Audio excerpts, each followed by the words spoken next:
Hvala lepa za predstavitev in hvala lepa za povabilo na to poletno šolo. Res je prijetno videti toliko študentov, nekatere nekoliko še poznam po obrazih, večina vas pa ne. Moje predavanje nekako dopolnjuje predavanje, ki ga je profesor Ihan ravnokar izvedel, in sicer bom nekako na tejle strani razdelitve, če govorimo o imunskem sistemu in pridobljeni imunosti.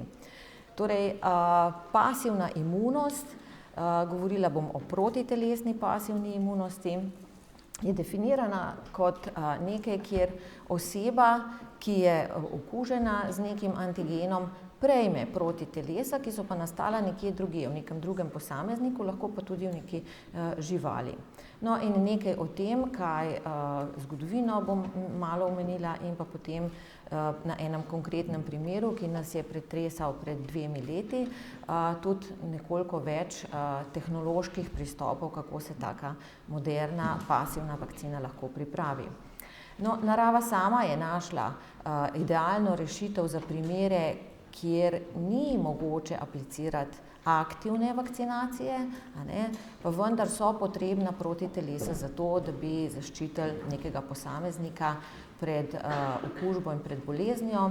Namreč naravno pridobljena protitelesa oziroma maternalna imunost nastopi v času, ko je zarodek v maternici, prehajajo imunoglobulini skozi placento, to so protitelesa razreda G, in pa v času dojenja, preko materinega mleka, novorojenci dobivajo protitelesa IgA, ki so pač v tistem obdobju zaščitna protitelesa. No, in kot v velikem številu primerov tudi v tem primeru posnemamo te naravne fiziološke procese s tem, da pač umetno injiciramo protitelesa, ki smo jih pripravili nekje drugje, so nastala, ali pa smo jih pripravili v laboratoriju. Zgodovinsko segajo ta prva opažanja o teh dogodkih oziroma o teh procesih tja nekam v zadnje dekade 19. stoletja, ko so ugotovili, da pravzaprav toksin bakterije, ki povzroča davico, je tista molekula, ki, če bi jo nevtralizirali, ne bi več povzročala takih hudih kliničnih znakov. No, in ko so ta toksin osamili in z inaktivirano obliko toksina imunizirali morske prašičke, zbrali njihovo kri, pripravili serum in potem to prenesli na druge morske prašičke, ki so jih ravno tako okužili s to bakterijo, so ugotovili, da pač se ne razvije bolezen. In v tistem času seveda ni bilo jasno, kaj ta zaščitna snov je, zato so to poimenovali difterija antitoksin in pa terapijo serumska terapija. No, in to ime serumska terapija se ohranja tudi še danes, srečate to ime za tovrstne pristope, kjer pač apliciramo protitelesa v smislu, da nevtralizirajo neke aktivnosti, lahko so to toksini ali pa celo bakterije in viruse. No, kdaj so začeli zdraviti ljudi? Teh zapisov ni takih zelo jasnih, ampak vsekakor je tam to nekje konec, res prav proti koncu 19. stoletja, kjer je tudi že prva proizvodnja, torej komercialna proizvodnja takšnih serumov potekala, najprej v Nemčiji in kmalu zatem tudi v Ameriki, kjer so pač tak antitoksin, proti toksinu davice konkretno, pripravljali iz imuniziranih konj in koz.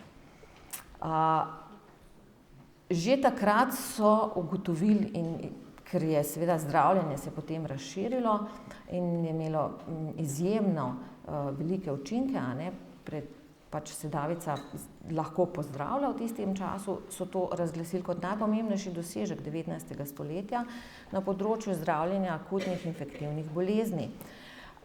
Še posebej lahko to razumemo, če vemo, da je penicilin bil odkrit približno 30 let kasneje, ne, da je to obdobje, ko pravzaprav ni bilo na razpolago vsega tega, kar danes poznamo in kar nam je nekako jasno, da lahko zdravimo bolezni.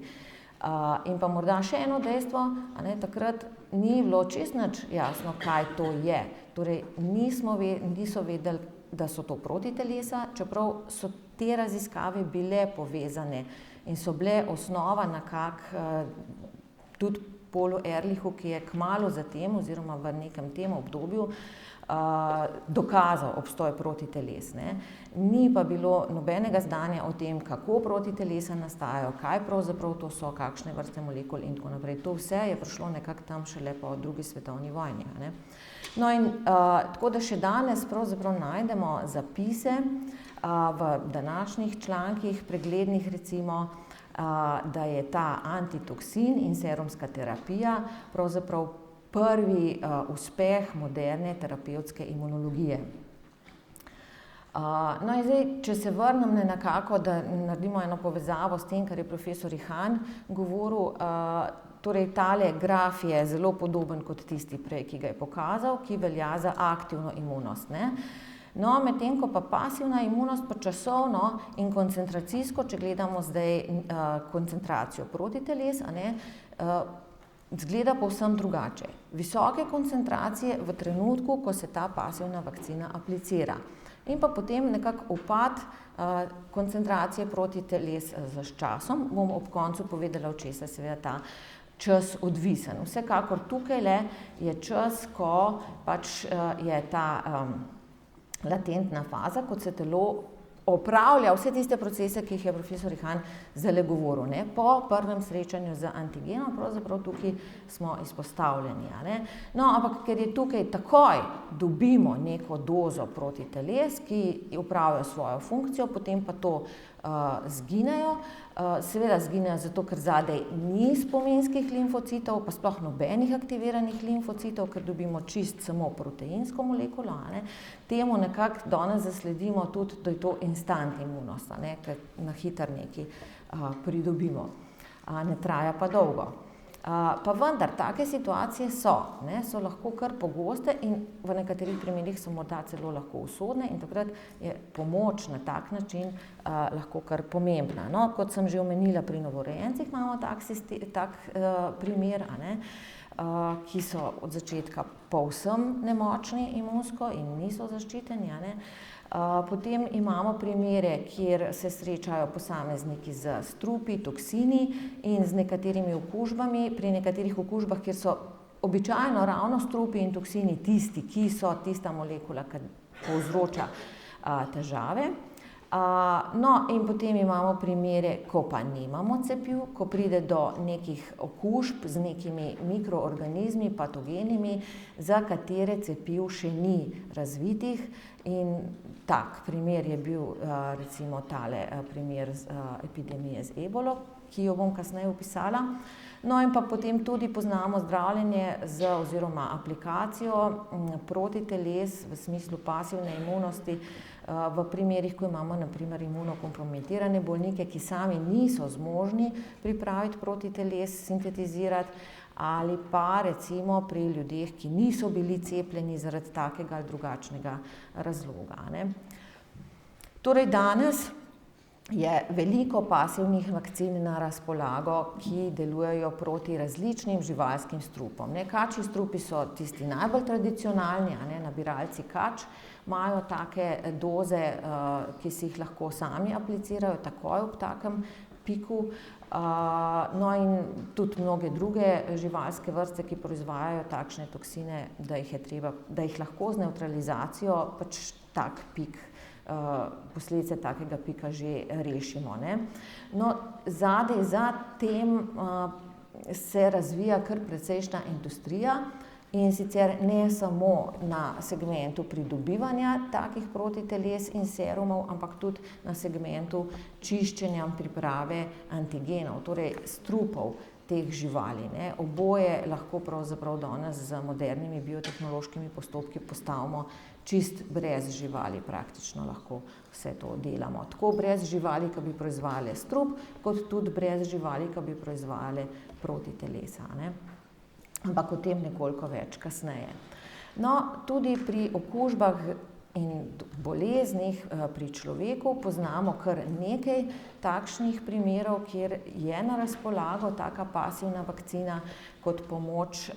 Ne bom zdaj opisovala vseh telih, mogoče se zdaj tukajle znajdejo kar nekatere tiste ali pa tale tabela zelo podobna tisti, ki jo je profesor Ihan prejle pokazal, in mogoče, če se vrnem k tetanusu, ki je rekel, če ste se pa odločili, da kljub temu, da je že precej 30 let, od vaše zadnje vakcinacije, aktivne vakcinacije, pa ste se vseeno odločili, da se ne boste dali zdaj cepiti, ko imate neko globoko rano, pa vam je zdravnik to priporočil, potem je še en izhod v sili naslednji dan, ko se začnejo znaki, pasivna vakcina recimo bi bila v takem primeru tudi lahko rešitev, No, ne bom zdaj vsake posebej, ker sem hotela samo pokazati, da pač so primeri, kjer se uporablja pasivna vakcina, tudi v medicini, vendar nekoliko več bom kasneje povedala pri primeru ebole.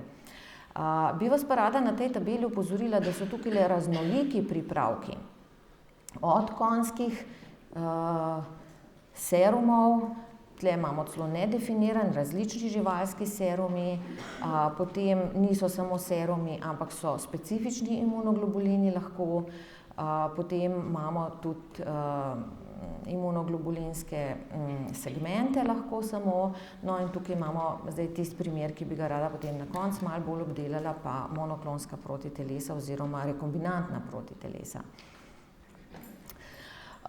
Pasivne vakcine, priprava teh različnih pripravkov, zgodovinsko seveda v živalih, ampak še vedno so večje živali lahko vir protiteles, in sicer najprej seveda imunizacija, hiperimunizacija, to pomeni, da dosežemo visoke titre protiteles, in potem priprava bodisi seruma, bodisi imunoglobulinske frakcije, bodisi frakcije specifičnih imunoglobulinov, kajti vsak tak pripravek ima določene lastnosti. No, seveda lahko tudi pripravljamo take pasivne vakcine iz serumov ljudi, ki so bili vakcinirani oziroma so preboleli določeno okužbo. No, ampak v obeh teh primerih, ko imamo posamezne organizme, ki jim ne moramo spumpati vse krvi, in jih moramo pustiti nekaj časa, v tem času se seveda imunski sistem oziroma imunski odziv in protitelesa lahko nekoliko spreminjajo. Spreminja se lahko tudi njihova afiniteta, posebej, če so večkrat izpostavljeni antigenu in tako naprej. Tudi starajo se organizmi, ne moramo kar v nedogled imeti enega konja pa črpati kri. Tako da tukaj je vprašljiva standardiziranost tega pripravka, Seveda je nadzor nad postopki, nadzor nad kvaliteto pripravka in tako naprej, to je vse okej, ampak vendar imamo te šarže, ki so si med seboj nekoliko različne. No, drug problem, ki ga je treba pri tej pasivni vakcini upoštevati, pa je, da so protitelesa beljakovinske molekule in kot take seveda tudi dobri imunogeni za prejemnika. Zdaj nekako ne sliši se ravno smiselno, da bomo nekomu, ki že itak je izpostavljen nekemu antigenu, proti kateremu se bori, zdaj dali še en antigen, ki bo sicer malo preprečil delovanje, ampak hkrati bo pa spet deloval kot antigen na organizem. Torej ta imunogenost teh pripravkov je tudi lahko oziroma je problematična in vse strategije grejo v smer, da se zmanjša ta imunogenost.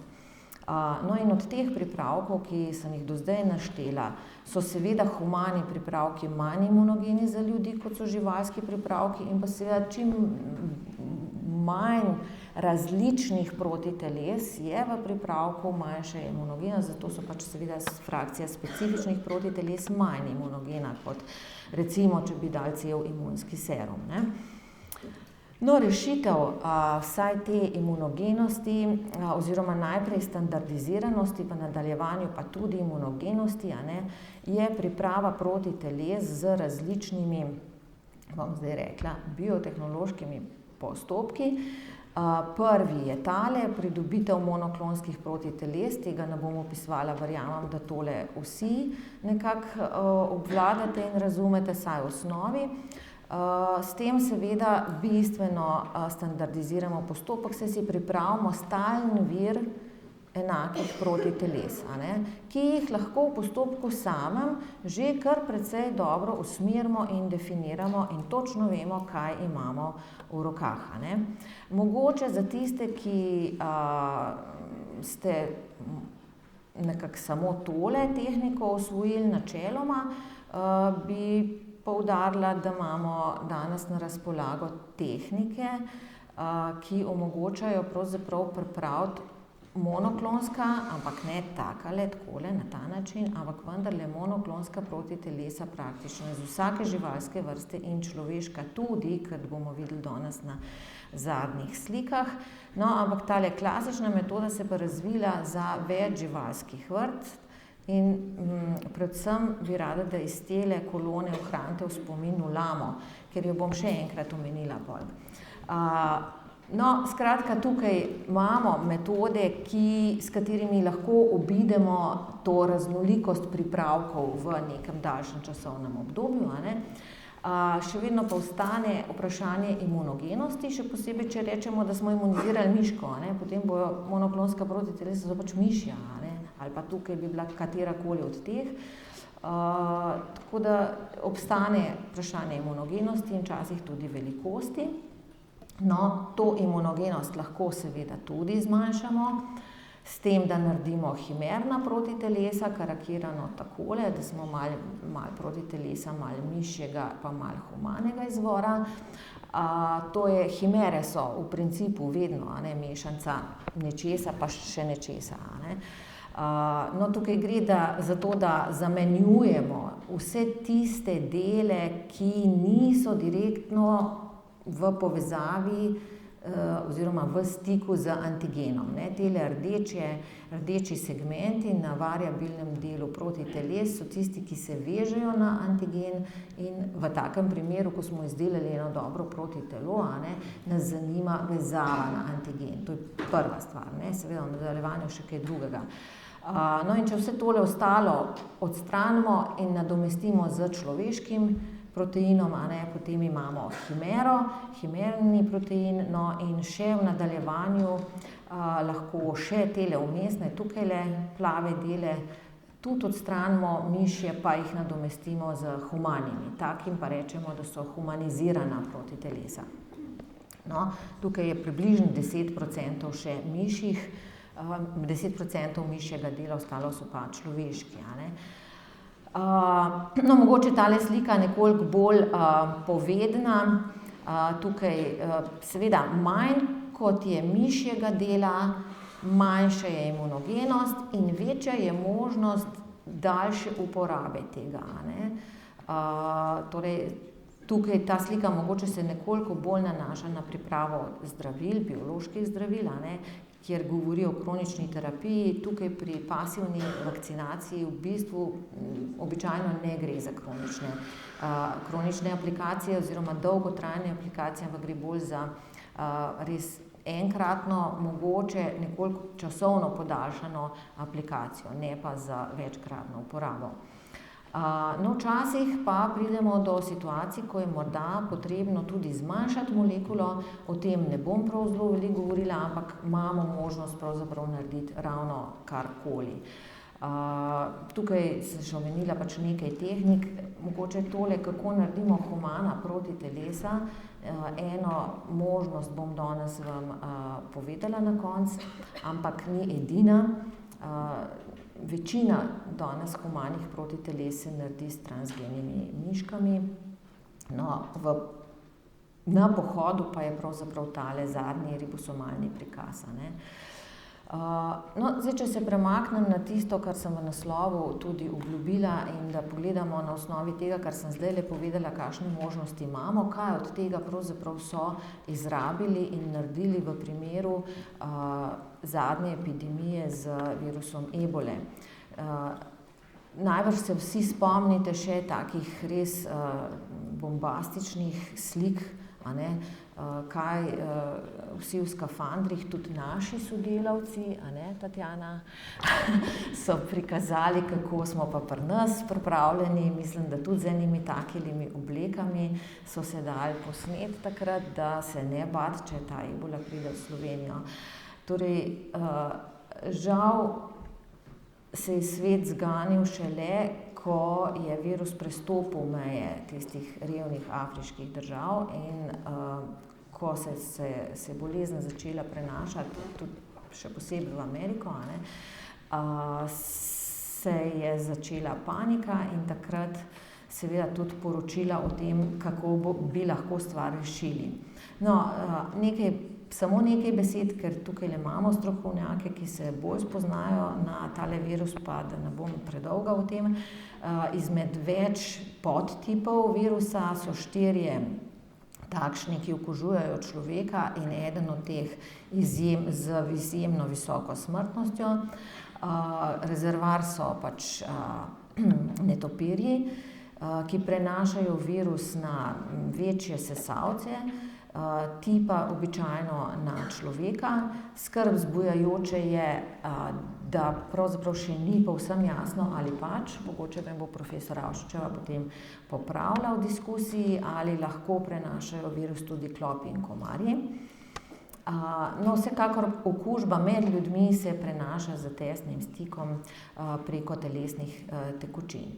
No, ampak v tistem trenutku, ko se je ta okužba razširila in bila imenovana kot epidemija in celo kot potencialno svetovna epidemija, ni bilo na razpolago ustreznega cepiva. In to je bila gonilna sila za najrazličnejše strategije in pristope, kako bi zdaj to stvar lahko obvladali v tistem trenutku. Seveda na dolgi rok, jasno, da je treba razviti cepivo, aktivno vakcinacijo, a ne. Tukaj imamo več možnih načinov, ne, klasičen razvoj, to se pravi čist iz nule samo za ta virus, ali pa tega so se seveda prvo lotili, ne, razvoj vakcine na osnovi že obstoječih vakcin proti zelo podobnim, sorodnim virusom, a ne. Ta pot seveda je najbrž malo krajša. Potem so takoj stestirali različne molekule, ki na splošno delujejo proti virusnemu podvojevanju, pritrjevanju in tako naprej. No, seveda pa tudi strategijo pasivne vakcinacije. Tukaj so preizkusili že prej, tam okrog leta 1995, so že naredili prvo transfuzijo krvi in ugotovili, da seveda to pomaga, ne, pri že okuženih. No, potem so naredili tudi pripravek plazme, no in v tem zadnjem obdobju, to se pravi v tej zadnji epidemiji, pa so pripravili monoklonska protitelesa kot pasivno vakcino, no in bomo videli v zadnjem letu, torej letos, pa tudi že humana rekombinantna protitelesa. Torej, vse možnosti, ki sem jih naštela kot zgodovinske korake, so nekako prešli tudi pri pripravi pasivne vakcine za ebola virus. Torej, januarja 2014 sem jaz sama zasledila pač prve zapise o tem, da obstajajo monoklonska protitelesa, ki nevtralizirajo virus ebole. No, in tole je bil čist prvi zapis, ki ga je bilo možno najti. Takrat so tekla ravno predavanja pri enem mojemu predmetu, kjer imamo ene take projekte in res ni bilo mogoče najti drugega kot tole. Ta zapis sem namenoma pustila v angleščini, ker to je bila edina informacija, ki je bila v tistem trenutku dosegljiva. In sicer, da so to 3 monoklonska protitelesa, ki nevtralizirajo virus in so definirani epitopi, proti katerim primejo ta protitelesa. No, teden zatem je bilo možno prebrati tole. Druga oznaka, druga družba, ta je privatna, ki je imela v roki spet 3 mišja protitelesa, vendar deimunizirana, kar pomeni, da so že zamenjala, ne, tista mišje segmente. in sicer spet za 3 epitope na glikoproteinu. No, in pa še ena nova oznaka se je tukaj pojavila, oziroma še neka dikcija, da so proizvedena s tehnologijo RAMP. Bom kasneje povedala, kaj to je. No, in hvala Bogu, vsaj enkrat so se zelo hitro, ni minil mesec dni, da so se združili. Ti 2 podjetji sta se uspeli združiti in pripraviti pripravek, koktajl, to se pravi mešanico najboljših protiteles iz enega in iz drugega pripravka. Naredili so vsa humanizirana, to se pravi vsa 3 protitelesa so pripravili v taki obliki, da so humanizirana, no in še vedno je zdaj pa vsa 3 proizvedena s to tehnologijo RAMP. Zdaj, kaj to je, bom povedala nekoliko kasneje, ampak moram povedati ozadje, zakaj je spremenjena tehnologija. Namreč treba je približno vedeti, kakšna je produktivnost protiteles, če jih delamo recimo kot protitelesa normalno iz hibridomskih celic, to, kar je v originalu, potem, če jih prenesemo v druge sesalske celice kot ekspresijski sistem, ali pa, no in v takih primerih, torej, če hibridomi delajo, to je 74 mikrogramov na mililiter, je že kar precej velik donos, Če pa delamo rekombinantna protitelesa v recimo celicah CHO ali pa kaj takega, je pa to še pol manj. To se pravi, tle nekje 35 mikrogramov na mililiter protiteles lahko dobimo. No, in ko so delali poskuse na rezus opicah, so določili dozo, to se pravi dozo, ki je nevtralizirala virus. In ta doza je znašala 16,7 miligramov vsakega od teh 3 protiteles na kilogram živali.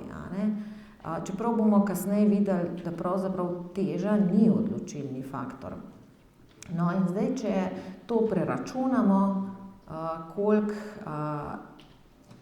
moramo narediti, pridemo, da bi za enega 70 kg težkega človeka rabili 34 litrov celičnega supernatanta za vsako to protitelo. To pa ni več tisti laboratorijski nivo, ampak je industrijski nivo, je lahko to že kar skoraj en tak manjši bioreaktor. Vemo pa, koliko časa traja, da vse to adaptiramo in da pripravimo sesalske celice, da to takole delajo v takih količinah. To je kar podvig, časovno in finančno tudi v končni fazi. No, zato so se lotili ene druge tehnologije, ki sicer stara tehnologija, že pred več kot 20 leti so začeli proizvajati proteine v rastlinah tudi. Čim so se te genetske tehnike uveljavile do take mere, da je pravzaprav možno gene prenašati glih kamorkoli se spomniš. In v tistem času so recimo protitelesa zelo v velikih količinah proizvajali v krompirjevih gomoljih, v krompirju. Ampak zdaj gomolj, tam je bila res velika donosnost, ampak da zraste gomolj spet traja nekaj časa. To se pravi, treba je najti sistem, kjer bi to bilo res hitro lahko. In zeleni listi se pojavijo bistveno prej kot gomolj.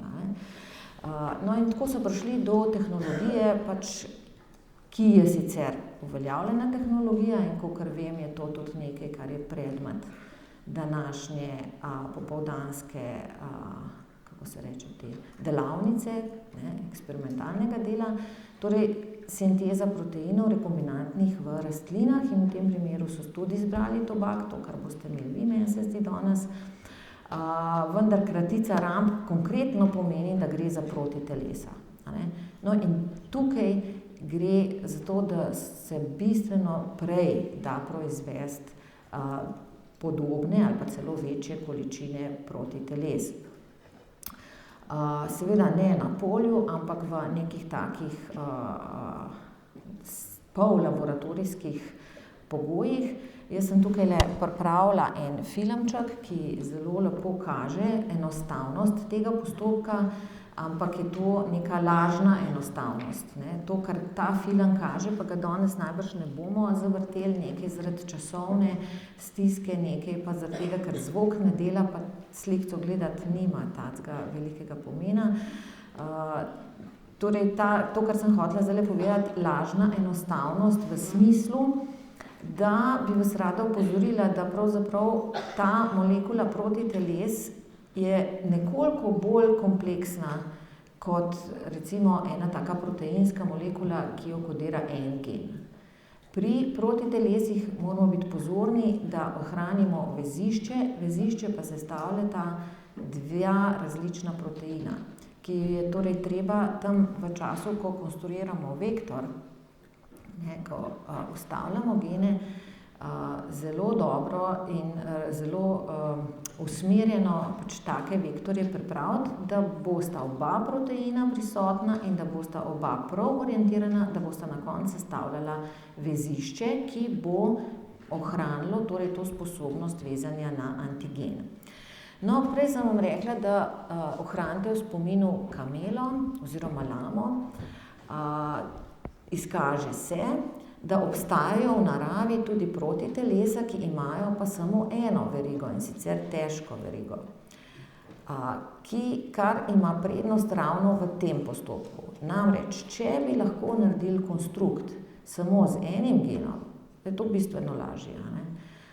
No, in kamele oziroma pripadniki družine kamelide imajo poleg takih dvoverižnih protiteles tudi enoverižna protitelesa.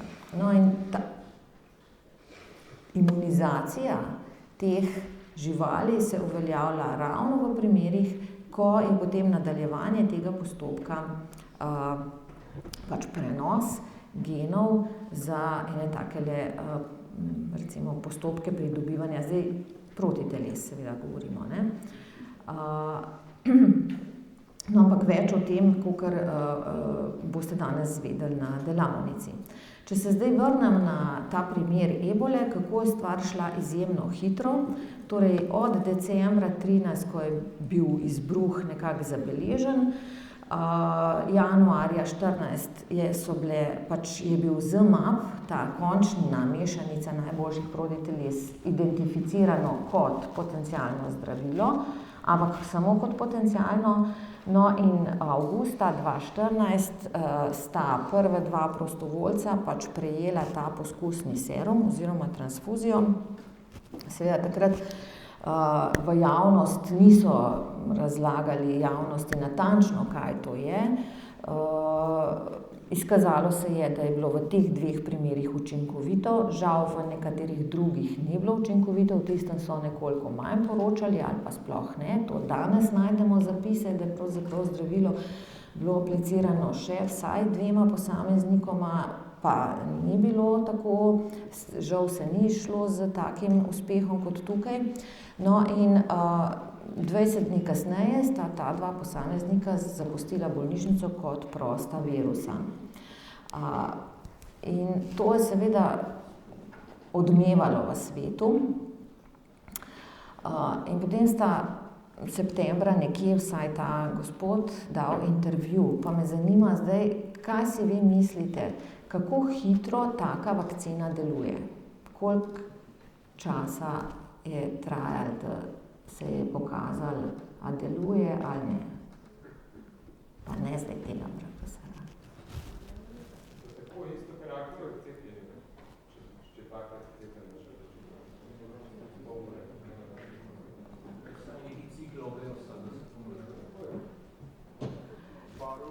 damo protitelesa, ki nevtralizirajo virus. Ali pa toksin, recimo na splošno, če zdaj sprašujem, koliko časa se vam zdi, da to govorimo o urah, ne, mogoče kdaj o dnevih, ampak vsekakor ta človek je navedel, da je po 2,5 urah oziroma 3 urah bil sposoben vstati in odkorakati, no ne prav strumno najbrž, ne, ampak vsekakor se je opomogel do take mere, da je se lahko postavil na noge, a ne. No, skratka, da ne bomo izgubili poante te pasivne vakcinacije, ne. Tukaj gre za nevtralizacijo nekih molekul, ki so nekje v telesu, ne, lahko v krvi večinoma, ne, in to je že tisti učinek, ki deluje, ne, ki se potem izrazi v tem, da se stanje izboljša. No, v nadaljevanju seveda taka zgodba generira ne samo pozitivno javno mnenje, ampak tudi industrijo, a ne. No, in status tega zdravila je bilo potem poskusno biofarmacevtsko zdravilo oziroma poskusna pasivna vakcina, kjer pa seveda je manjkala sistematična raziskava na dovolj velikem številu ljudi, vsa varnost, vsa učinkovitost in ogromno enih testiranj. Mogoče ni za zanemariti dejstva, da v tistem trenutku so imeli tega zdravila zelo malo, pravzaprav samo za nekaj takih tretmajev. In ne vem, če ste kaj spremljali, da so se pojavile tudi ugovori, da je to rezervirano spet samo za ene in tako naprej. Tudi vsa taka diskusija je generirala pač, da je to zdravilo dobilo eno tako, kot en pospeševalnik. Dobili so fast track licenco in tudi precej finančnih sredstev, da razvijajo pač vakcino in da začnejo pač klinične poskuse druge faze, ki so jih seveda izvajali večinoma tam v Afriki, kjer je še bilo kar nekaj teh bolnikov. No, in letos v začetku leta je bilo objavljeno poročilo o rezultatih te raziskave, ki pa žal ni bilo tako zelo uspešno, kot so si želeli. Pa vendarle ne takšno, da bi ustavilo razvoj. Nasprotno, bile so razlike med kontrolnimi skupinami in skupinami ljudi, ki so to prejemale. No, in izkazalo se je seveda, da je učinkovitost zdravila bistveno odvisna od količine virusa, ki je v posamezniku, ne, kar bi sicer pričakovali tako. Prej, ko sem vam rekla, kakšna je proizvodnja oziroma koliko posameznega protitelesa moramo dati, da teža ni pomembna. In dejstvo je, da teža ni toliko pomembna, kot je pomembna količina virusa oziroma čas od takrat, ko je neki posameznik bil okužen, koliko je imel virus že prednosti, koliko se je že pač namnožil, a ne. No, dejstvo je, da za tako študijo je bilo tudi mogoče nekoliko premalo pacientov, tako da tista statistika, ki so jo lahko naredili, ni bila ravno najboljša. No, ampak izid tega poročila je, da naj nadaljujejo z raziskavami oziroma z izboljšavami še tega pasivne vakcine in pa da naj delijo pač svoje protokole, da se bo lahko več firm s tem ukvarjalo. No, ampak med tem časom so pa pripravili že novo pasivno vakcino, v tem primeru pa gre za humano protitelo, spet monoklonsko protitelo in sicer za eno samo. Prej smo imeli mešanico 3 in pa izvorno mišjih. Tukaj pa je prišlo do razvoja pravega, humanega, monoklonskega protitelesa. In zelo zanimivo je poročilo, pač to je že ena objava, članek, kjer so poročali, da to protitelo celo 5 dni po okužbi z virusom še uspe nevtralizirati virus in ozdraviti. Seveda je to na opicah bilo narejeno, ne. No, zdaj, kaj so tukaj naredili? Tukaj je bil pa pristop takšen, da so testirali serume preživelih ljudi. Torej, iskali so posameznike, ki so imeli visoke titre protiteles, no, in dejansko med ne vem kolikimi testiranimi našli človeka, ki je imel 11 let po ozdravitvi visoke titre nevtralizirajočih protiteles z visoko afiniteto. Zdaj, kaj to v resnici zadaj pomeni? Še, če kombiniramo tisto, kar smo slišali prejle od profesor Ihana, kaj je tisto, kar generira oziroma vzdržuje ta protitelesa skozi teh 11 let? Spominski limfociti B, ne, to se pravi, taki ljudje in mi vsi, ki smo cepljeni ali pa smo preživeli pač določene okužbe, a ne, imamo spominske limfocite B, a ne, in ko so tega posameznika pač nekako identificirali kot potencialnega kandidata, da bi bil donor takih spominskih limfocitov B, so jih dejansko tudi dobili. jih osamili in jih immortalizirali z Epstein-Barr virusom, ne. Zdaj to in na ta način dobili nesmrtne limfocite B, klone, torej, če smo potem naredili single cloning, a ne, in smo zdaj v stanju enakem, kot če delamo protitelesa po klasični poti, a ne, samo ta immortalizacija je nekoliko drugačna bila zdaj tukaj, a ne, zato so to zdaj prava humana monoklonska protitelesa, no, potem pa še ta izboljšava, da se geni prenesejo, pač geni, ki zapisujejo variabilne oziroma cele težke in cele lahke verige v nov ekspresijski sistem. Potem so popravili afiniteto, s tem, da so pač uvedli 3 mutacije v CDR3. Namreč vsa ta prenašanja genov in prepisovanja in kombiniranja teh različnih genomov v ekspresijskem sistemu običajno vodijo v padec afinitete, a ne. In je treba to pol malo popraviti. Skratka, afiniteto so popravili, no, in potem izvedli vsa različna testiranja. Najprej seveda, ali se še veže in nevtralizira tako protitelo virus, kar je kljukica, se.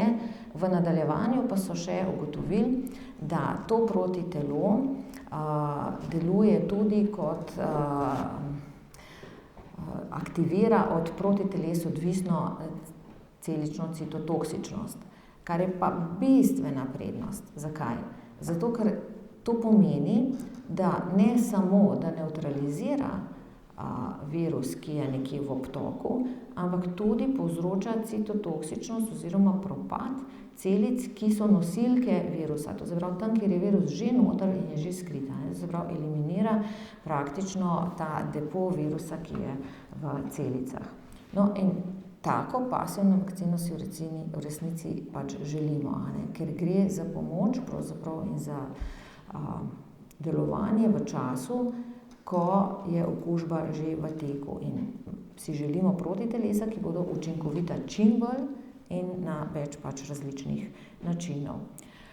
No, in zdaj glede na to, kar sem zdaj povedala, je seveda pri izbiri, kakšno pasivno vakcino bomo pripravljali ali pa se lotili izdelovati, narekujejo najrazličnejši dejavniki, a ne. Eno je čas, ki je potreben za produkcijo, zdaj, če bomo uporabili za to, ne vem, v takem primeru, kot je bila recimo epidemija s tem virusom, a ne, ne bomo kaj bistveno prednosti s pasivno vakcino proti aktivni vakcini, če bomo za to rabili 1 leto, da bomo to naredili, ne. Potem količino, koliko lahko tega naredimo, a ne, ker vendarle hočemo tega narediti veliko in relativno hitro, in pa cena, to je žal vedno vpleteno. Potem se odločamo, a so to humani pripravki ali so kakšni drugi pripravki. Moram povedati, da pravzaprav konjski hiperimmuni serum je še vedno rešitev in še vedno se lotevajo takih novih pasivnih vakcin, tudi z pač imunizacijo konj in potem pripravo fragmentov. No, ali pa se lotimo ene take zadeve monoklonskih protiteles, zdaj bodisi klasičnih, z začetkom pri miškah ali pa kakšnih drugih. No, potem moramo pa tudi nekako predvideti, kakšne doze protiteles imamo v takem pripravku. To pa je odvisno od, predvsem, kot sem že omenila zdaj 2-krat, količine antigena, načina aplikacije, podobno kot je prej profesor že razlagal, a ne, način aplikacije je lahko različen, a v teh primerih večinoma je to intravenozna aplikacija, redko je intramuskularna. No, potem pa odvisno od tega, kakšna protitelesa nam uspe pripraviti oziroma način delovanja in pa lastnosti. Pri lastnostih moramo biti predvsem pozorni na razpolovno dobo, a ne.